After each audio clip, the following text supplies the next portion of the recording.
Melanjutkan video yang sebelumnya, link bisa cek di deskripsi di bawah ya. Di video kali ini, kita akan mempraktekkan cara menyusun jurnal penyesuaian dengan studi kasus.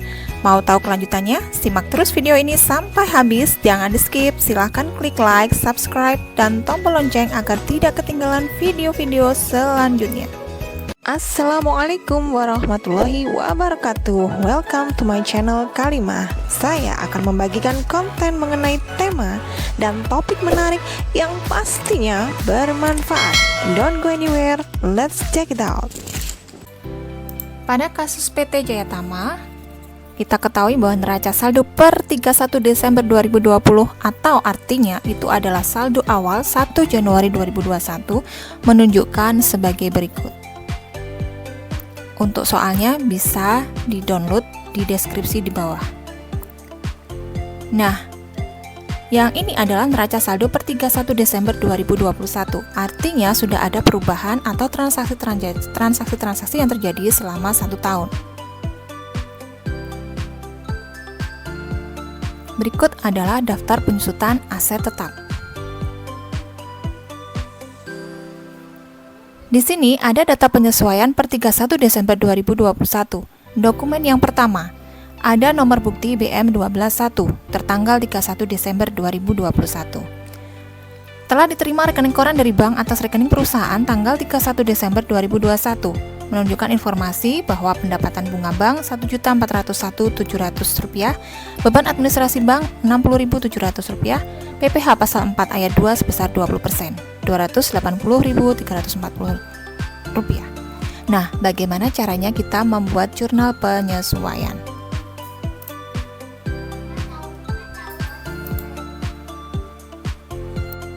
Kita tulis pada kertas kerja.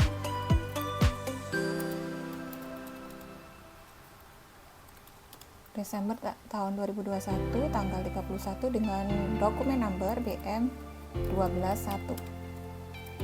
Karena kita terima pendapatan bunga, maka kita tulis cash in bank dengan nomor referensi 11101 sebesar Rp1.060.660. Asalnya dari mana? Nah, logikanya bahwa ketika kita menerima pendapatan bunga itu akan menambah kas, sedangkan di sisi lain kita juga dikenai beban administrasi bank charge, sehingga mengurangi nilai kasnya.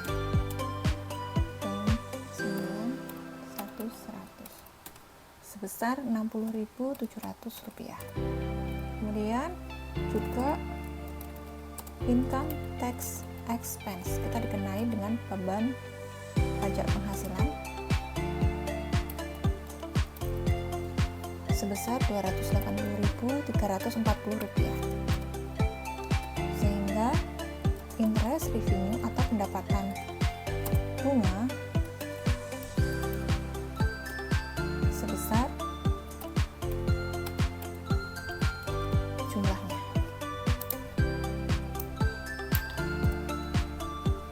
Oke, soal yang berikutnya.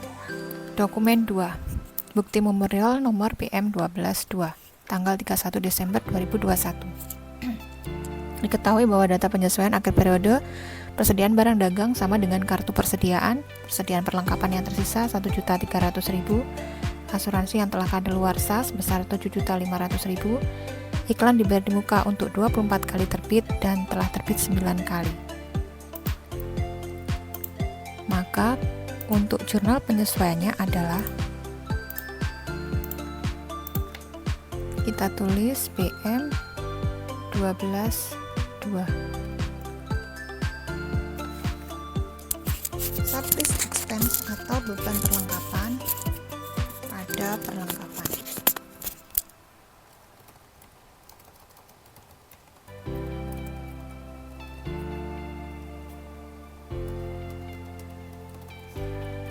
Pada office service. Kemudian yang kedua, asuransi, beban asuransi pada asuransi dibayar di muka.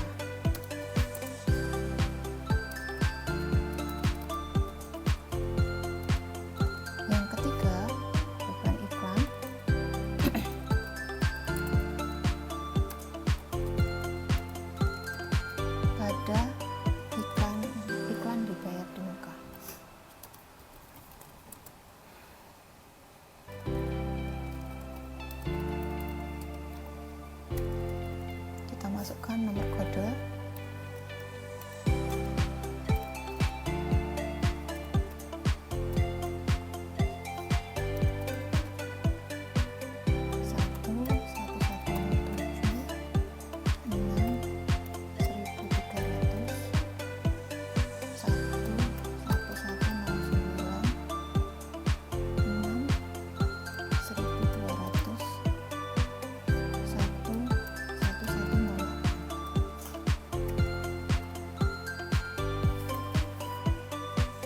Untuk soal yang persediaan perlengkapan yang tersisa itu 1.300.000.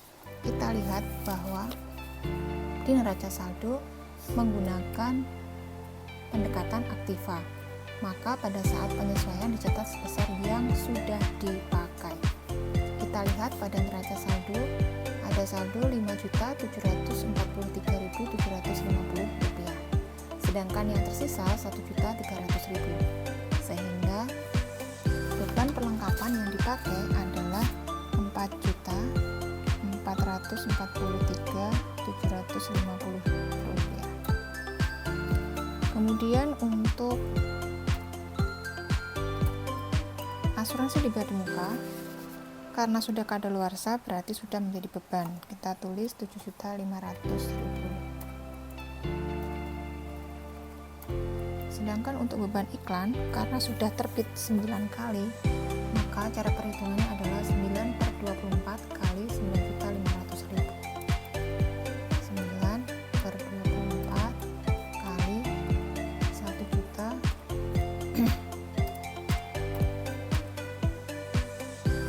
Rp9.500.000 sama dengan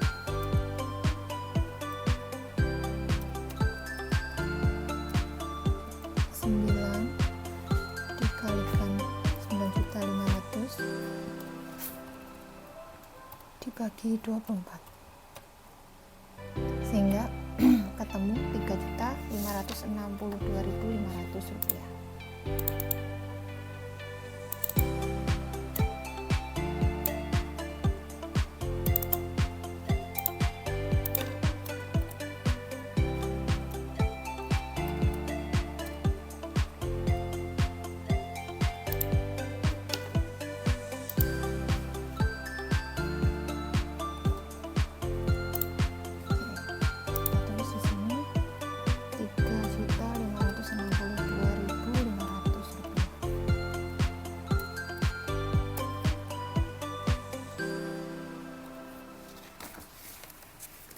Transaksi berikutnya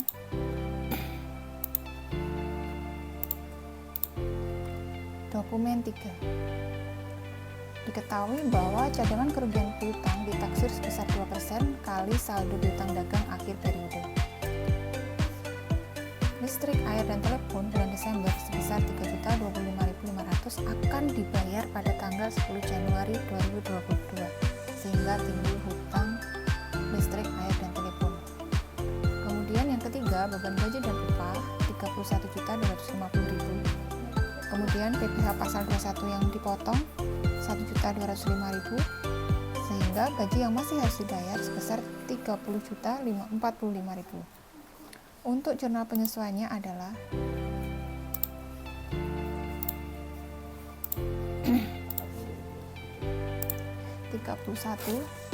BM 12.3. Jurnalnya adalah beban kerugian piutang pada cadangan kerugian piutang.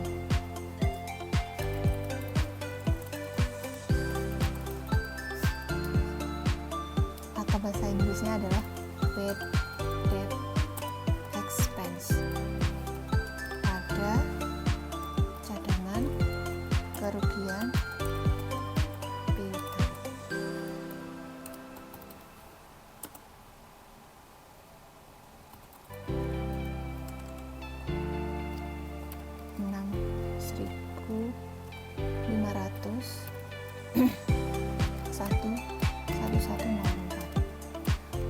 Angka kita lihat bahwa piutang dagang pada akhir periode senilai 511 juta 775.000. Karena ditaksir sebesar 2%, maka kita kalikan 2%.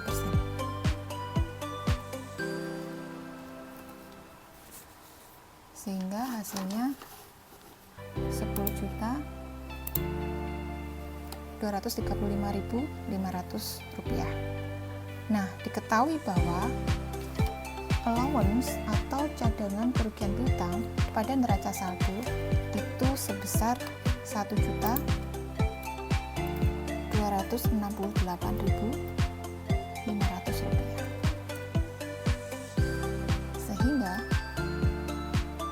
jurnalnya nanti 10 juta dikurangi dengan cadangan kerugian piutang. Nah, inilah yang akan kita tulis di jurnal.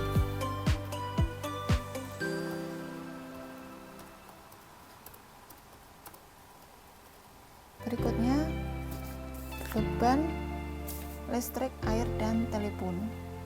Karena belum dibayar, maka timbul hutang beban. Sehingga jurnalnya adalah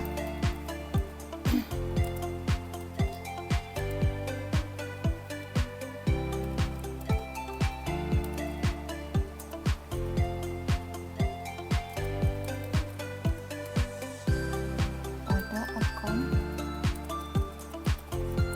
payable, accrued expense.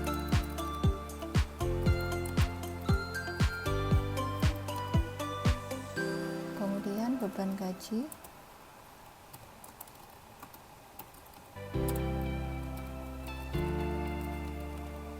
pada income tax payable, pada accrued expense. Kita lihat nomor referensinya 6.400, 2.200, 6.100, 2.400, 2.200. Sedangkan nominalnya adalah untuk beban listrik, air, dan telepon 3.025.500 rupiah. Sedangkan beban gaji senilai 31.250.000 rupiah didapat dari hutang PPh 1.205.000 dan hutang beban 30.045.000.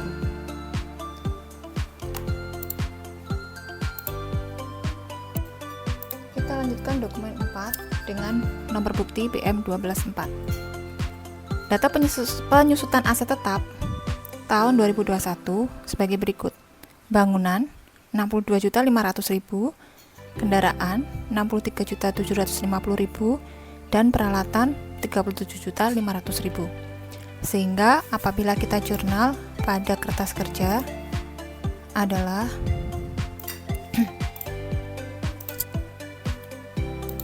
BM 12.4. Pada penyesuaian, apabila itu aktiva tetap, jurnal penyesuaiannya adalah beban penyusutan titik-titik pada akumulasi penyusutan titik-titik. Apabila itu bangunan berarti akumulasi penyusutan bangunan, kendaraan berarti akumulasi penyusutan kendaraan, dan lain sebagainya. Kita tulis depresiasi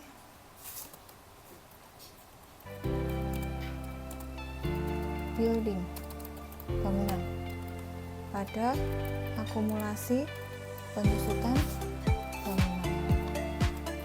Kemudian depresiasi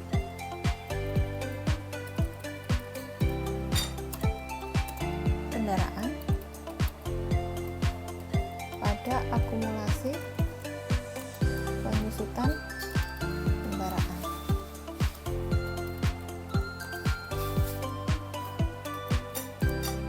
Beban penyusutan peralatan pada akumulasi penyusutan peralatan.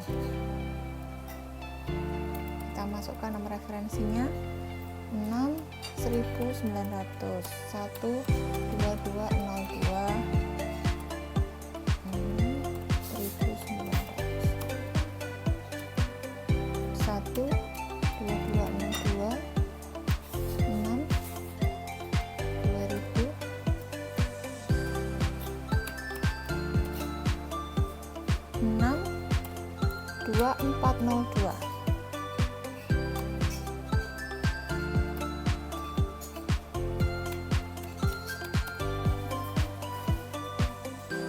Enam 200 12302. Kita lihat nominal tadi seperti yang di soal bahwa untuk bangunan 62.500.000. Untuk kendaraan 63.750.000. Untuk peralatan 37.500.000. Baik, berikutnya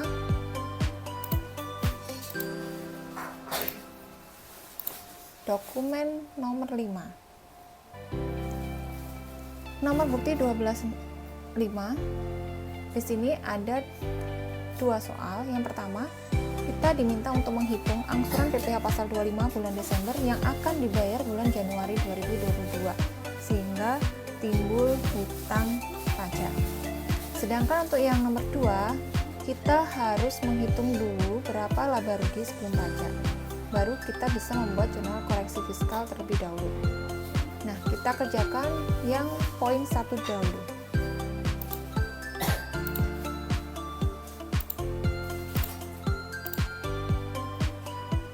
Poin 1.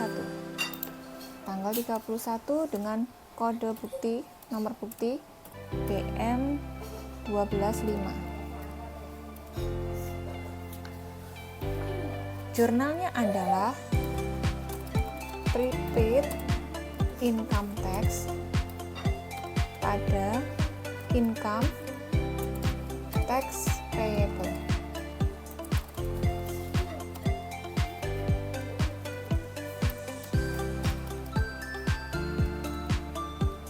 Kemudian 2.400. Nominalnya adalah 2.250.000.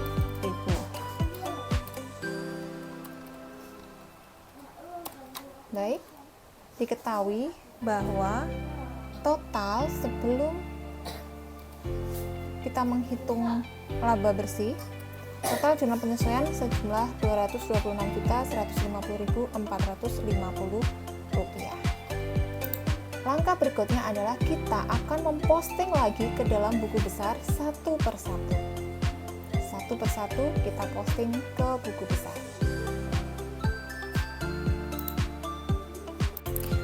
Setelah kita menjurnal jurnal penyesuaian, langkah berikutnya adalah kita memposting lagi kembali ke buku besar.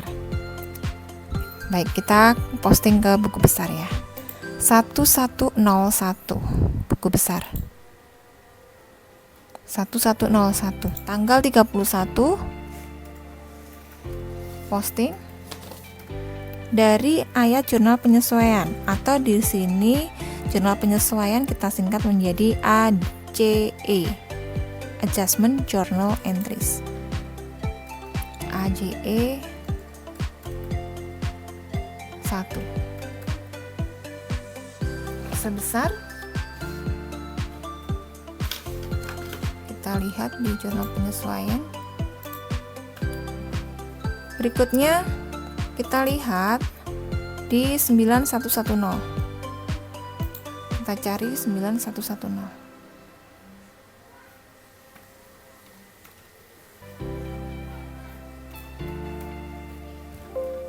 Oke, enggak bisa. Kita harus search manual. 9110.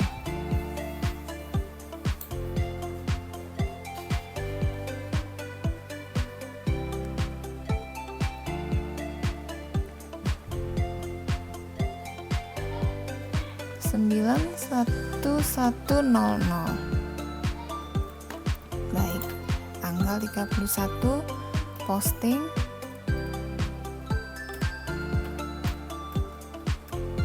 referensi dari ayat jurnal penyesuaian. Silahkan diteruskan sampai dengan selesai. Pastikan semua yang ada pada jurnal penyesuaian sudah terposting di buku besar dan teliti apakah penjumlahannya sudah benar, debit kreditnya sudah benar. Langkah berikutnya adalah kita akan membuat neraca saldo setelah penyesuaian dari buku besar terakhir. Mari kita coba untuk memasukkan ke dalam neraca saldo setelah penyesuaian. Kita lihat apakah neraca saldo setelah penyesuaian balance cash in bank. Kita mulai dari atas 1765. Petty cash debit. Pastikan bahwa semua aset berada di saldo normal debit.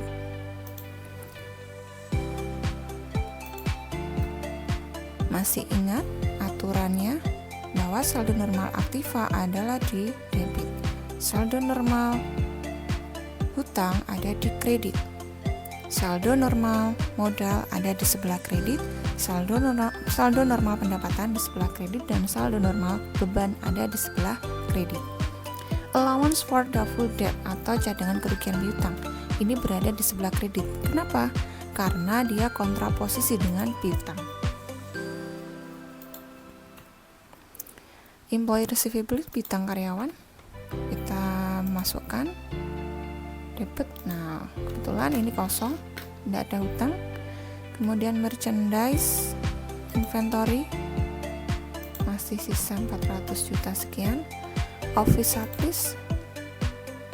1.300.000, prepaid advertising 5.937.500. Berikutnya prepaid insurance 8 juta, VAT in pajak masukan 34 juta sekian, prepaid income tax 27 juta. Berikutnya tanah 500 juta. Bangunan 1 miliar sekian. Akumulasi merupakan kontraposisi dari bangunan, maka letaknya di sebelah kredit. Berikutnya office equipment at cost atau peralatan. Kita lihat 150 juta. Akumulasi kontraposisi dari office equipment at cost. Berikutnya kendaraan. Kita lihat kendaraan masih ada 510 juta. Akumulasi 121 juta sekian. Account payable atau hutang dagang kredit. Accrued payable, accrued expense 33 juta sekian.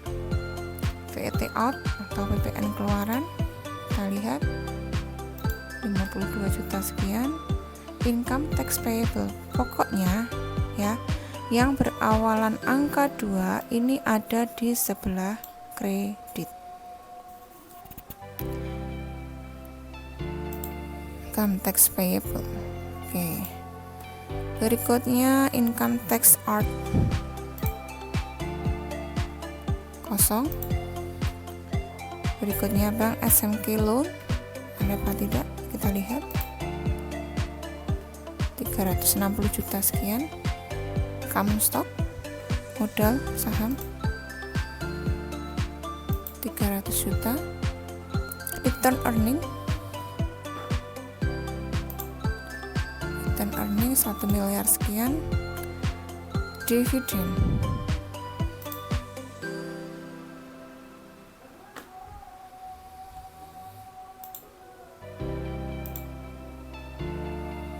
dividen, debit. Berikutnya income summary. Income summary kosong. Terus sales of merchandise. Kita lihat kredit, sales discount. Karena sales discount itu adalah mengurangi nilai penjualan, berarti letaknya di kontraposisi yaitu debit. Sales return sama, kontraposisi juga. Oke, freight collected, biaya angkut. Kita lihat apakah ada di buku besar. Oke, di sebelah kredit.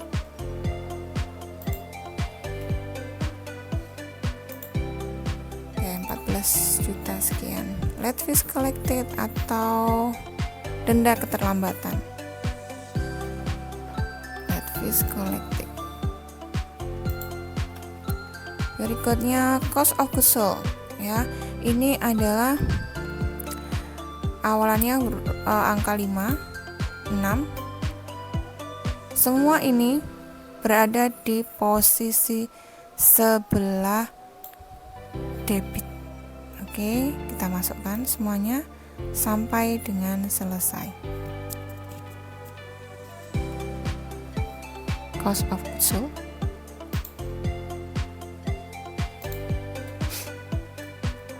wages and salaries expense,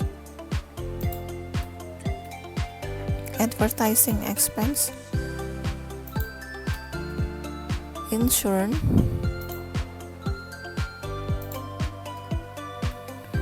electricity,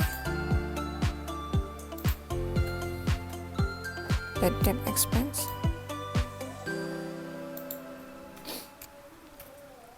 repair and maintenance expense, newspaper and tabloid expense,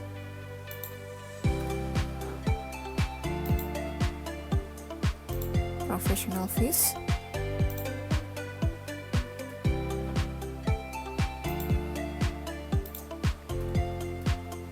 depreciation expense building, depreciation expense vehicles, depreciation expense equipments, supplies expense, late fees expense, denda keterlambatan, regional tax expense,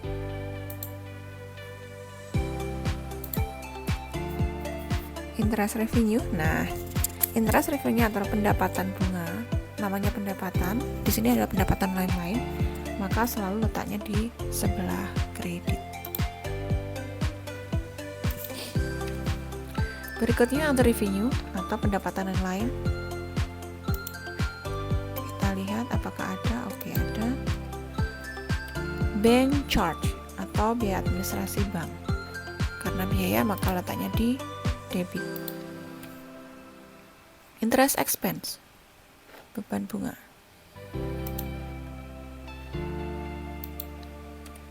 Oke, income tax expense, income.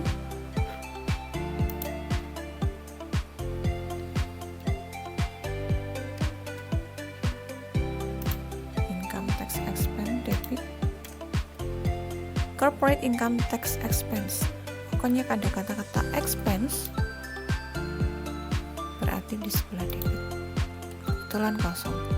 Oke, kita lihat. Nah, jumlahnya sudah sama ya totalnya. Nah, berikutnya akan kita pindahkan ke neraca lajur. Jadi langkah selanjutnya adalah membuat neraca lajur dan penyelesaian laporan keuangan. Setelah neraca lajur, kita membuat laporan keuangan. Setelah laporan keuangan, langkah berikutnya membuat jurnal penutup dan neraca saldo setelah penutupan. Baik, itu akan kita bahas di video berikutnya. Jangan ketinggalan, selalu klik like, subscribe, and lonceng agar selalu mendapatkan video selanjutnya. Don't go anywhere, keep stay tune at channel K5.